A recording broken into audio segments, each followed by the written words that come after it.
தர்பூசணி பழங்கள் குறித்த வதந்திக்கு சென்னையில் உணவு பாதுகாப்புத்துறை அதிகாரி விளக்கம் அளித்த பின் அவற்றின் விற்பனை மீண்டும் மெல்ல சூடுபிடிக்க தொடங்கியுள்ளது.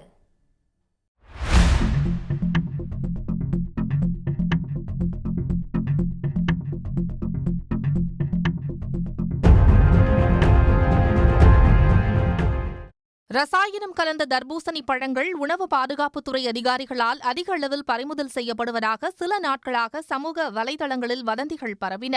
இதனால் விற்பனை குறைந்த நிலையில் செங்கல்பட்டு, விழுப்புரம், திருவண்ணாமலை உள்ளிட்ட மாவட்டங்களில் தர்பூசணி சாகுபடியில் ஈடுபட்ட விவசாயிகள் பெரும் பாதிப்புகளை சந்தித்தனர். இந்த விவகாரம் குறித்து சென்னையில் விளக்கமளித்த உணவு பாதுகாப்புத்துறை அதிகாரி சதீஷ்குமார், வதந்திகளை நம்ப வேண்டாம் என்றும் தர்பூசணி பழங்களை பொதுமக்கள் அச்சமின்றி சாப்பிடலாம் எனவும் அறிவுறுத்தினார். இதனையடுத்து சென்னையில் தர்பூசணி பழங்களின் விற்பனை மீண்டும் மெல்ல சூடுபிடிக்க தொடங்கியுள்ளது.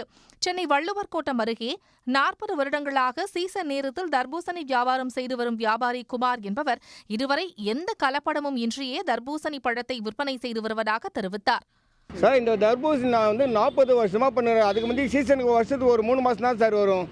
இப்போ வருஷம் 304 விவசாயமாக ஆகிட்டாங்க.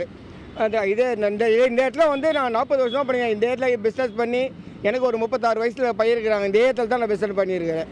சீசனுக்கு அதாவது குழந்தைங்க ஃபஸ்ட்டு வாங்கி அந்த குழந்தைங்க இன்றைக்கி அம்மா வாங்கி எங்கள்கிட்ட தான் விரும்பி சாப்பிட்றாங்க. இந்த இயற்கை பொருளை ரொம்ப பேர் நேசிக்கிறாங்க அந்த வெயிலுக்கோசம்.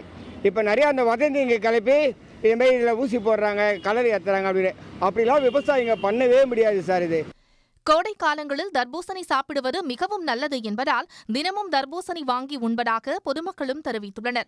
கோடையில் உடலுக்கு நீர்ச்சத்து அதிகம் தேவைப்படுவதால் அதற்கு தர்பூசணி சிறந்த தீர்வாக இருப்பதாக மக்கள் கூறினர். இங்கே ரெகுலராக லாஸ்ட் 2 இயர்ஸாக இந்த வழியில் வந்துட்டுருக்கேன்.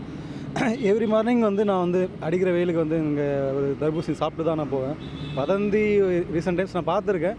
பட் நான் ரெகுலராக சாப்பிட்றதுனால எனக்கு எந்த ஒரு டிஃப்ரென்ஸும் தெரியல. இந்த இடத்துல பழங்கள் நம்ம ரெகுலராக சாப்பிட்றது நல்லது. நம்ம எந்த ரூமர்ஸ் யாரும் நம்பாதீங்க.